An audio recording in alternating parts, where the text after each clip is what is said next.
Okay, here we are in my trusty computer lab again. Artis and I are fooling around, and we've had somebody contact me about the Translator cartridges that I have. It is a program that a programmer approached me with. Some of it was rewritten so it would run on the cartridge, and maybe a little bit more reliable running on the cartridge. And so I'm just going to do a quick overview of how it works. So we put the cartridge into your Atari 8-bit, which happens to be right at the moment an XE game system. Turn it on. You will see a prompt on the TV saying loading the Ultra Translator, pull cartridge. Now the reason why you can pull the cartridge out without damaging your machine is because the cartridge port has been turned off electronically via software routines that are in the cartridge itself. So the cartridge port is turned off. When you pull the cartridge out, it will load the translator into RAM. And there it is. Okay, now I'm being asked about running cartridges, and I use this for cartridges. I use this for floppy disks, and I think back in the late 80s, early 90s, I did try a couple cassettes, 400, 800 only cassettes, and I did get a few of them to work. Now, as far as cartridges are concerned, I think I got like 7 or 8 400, 800 only cartridges. And it's been quite a long time since I, of course, have played every one of them. I will say one name and one name only, which is the one that everybody wants to play, Gorf. That's the one I use it for on a regular basis.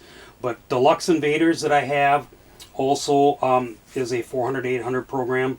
I know that it's not that way with all of the Deluxe Invaders, but the one I have is.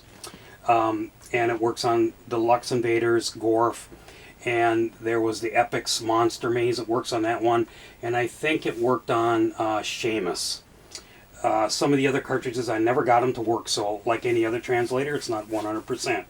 As far as floppy disks are concerned, whether it's in BASIC or in machine language, I've gotten most floppy disks to work. It's a pretty easy program to use. Doesn't always work the first time, but a lot of times it will work. So again, much easier than loading up a floppy disk and waiting for it to load, and then of course once it's loaded, if it doesn't work, then you got to reboot.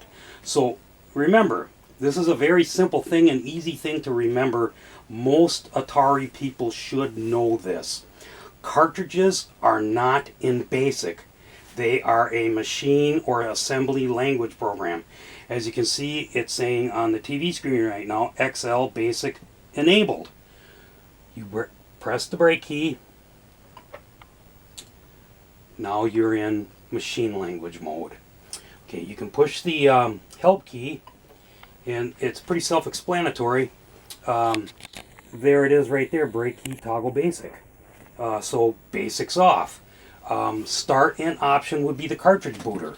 Yes, it can be a little tricky, and it may not work the first time all the time, but we will push start and option, and the screen will change to a color, one color only, and it's not always the same color.